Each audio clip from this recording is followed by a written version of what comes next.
फैगौ 23 अक्ट'निफ्राय 43थि inter district जा tournament जागोन बे जाहैबाय जोंहा सतीन्द्र मोहन देव बिथांनि मेम'रियेलाव जोंनि सिमेन्ट सापरियाव 15 बोसोर बैसो सिंनि जा बेहाय मोनसे सेलेक्शन बेहाय कम्पिटिशन जोङो माबानो लादों खुंनो लादों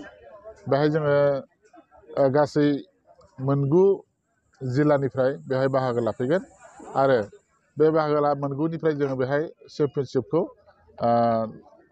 जिहेतु बियो मोनसे एफ जन बेखौ गासै मोनबेसे जन खालामदोंमोनलाय गासै 4 जन बेहाय जोंनाव एफ जन गोलैदों दा एफ जननि चेम्पियनखौ जों लांनानै बेखौ हयथ' गहपुर बा माबायाव गेलेहैनाय जागोन दा बेहाय जोङो दिनै सेलेक्शन प्लेयारफोरखौ धेमाजि जिल्लानि मोनसे टीम नांगौ जिहेतु बेहाय बाहागो लागोन जिहेतु बेहाय जोङो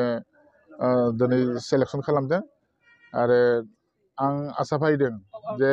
जा 9 जा डिस्ट्रिक्टआ बेहाय बाहागो लाफैगोन बिथांमोनखौ जोङो रिसिपसन कमिटिनिफ्राय बा जोङो बिथांमोनखौ थानाय जानाय लोंनाय बेफोर गासै सुबिदाखौ जोङो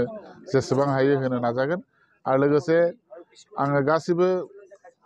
गेलेना मोजां मोनग्रा रायजो राजाखौ बा गेलेनायखौ नायनो मोजां मोनग्रा रायजो राजा नोंथांमोनखौ खावलायदों जाहाथे नोंथांमोना बे जोंनि 43थि जा सतीन्द्र मोहन देव मेम'रियेल जा इन्टार डिस्ट्रिक्ट बेहाय बादायलायनाय जागोन बे बादायलायनायखौ नायनो थाखाय लैहोर लैहोर फैनो आङो सिमेन्ट सापरि गेलेग्रा आफाद बा सिमेन्ट सापरि क्रिया खन्थानि जानानै आं नोंथांमोनखौ खावलायदों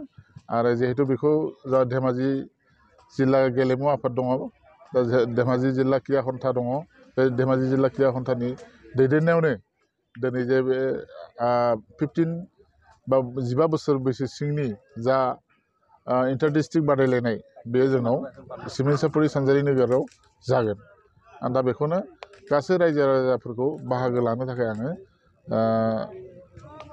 सिमेन्ट सापरि